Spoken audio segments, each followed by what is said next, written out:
Hello friends, তোমরা সবাই কেমন আছো? আশা করি অনেক ভালো আছো। তো আমি অনেক ভালো আছি। তো আজকে আমি ডিমের ঝোল রেসিপি করব শর্টে। চলো তোমাদের সঙ্গে একটু শেয়ার করব, দেখতে থাকো।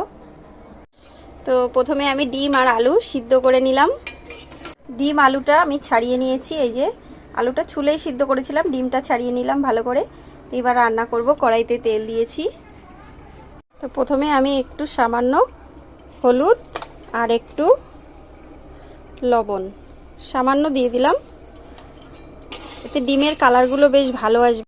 এই ডিমগুলো একটা একটা করে ভেজে নেব সুন্দর করে, কালারগুলো বেশ সুন্দর আসবে, সেই জন্য আমি একটু আগেই হলুদ দিয়েছি। ভালোভাবে একটু ডিমগুলো ভেজে নেব। ডিমগুলো ভেজে আমি নামিয়ে নিয়েছি, এই যে দেখো কত সুন্দর কালার এসেছে। এবার আমি কড়াইতে জিরে আর শুকনো লঙ্কা তেলে ফোড়ন দিয়েছি।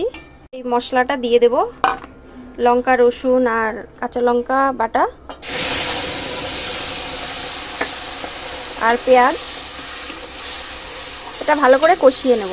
তার মধ্যে এবার জিরের গুঁড়ো আর ধনে গুঁড়ো একসঙ্গে আছে, আমি 1 চামচ টোটালে দিয়ে দিলাম। পরিমাণ মতো হলুদ, লবণটা বেশি দিলাম, একবারে আমি দিয়ে দিচ্ছি। আলু দেবো এরপরে।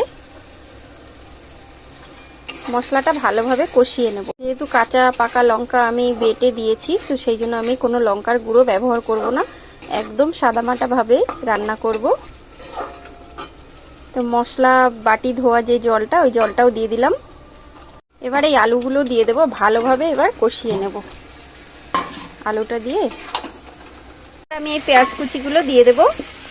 এখন ভালোভাবে এর মধ্যে বেশ ভাজা ভাজাও হয়ে যাবে আর টেস্টটাও একটু আলাদা হবে। কিছুতেই তো পেঁয়াজ ভেজে দেওয়া হয়, তাই আমি একটু অন্যরকমভাবে করলাম ডিমের ঝোলটা। পেঁয়াজটা আমি একটু পরে দিলাম। এবার আমি জল দিয়ে দেব, বেশ একটু মাখো মাখো হবে। জলটা ফুটে উঠলে তারপরে ডিমগুলো দেব।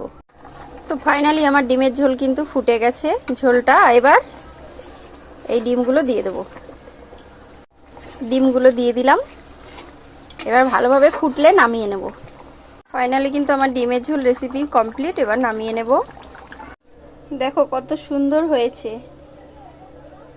রেসিপিটা যদি ভালো লাগে একটু লাইক, সাবস্ক্রাইব, শেয়ার করে দিও বন্ধুরা। সবাই ভালো থাকবে, সুস্থ থাকবে।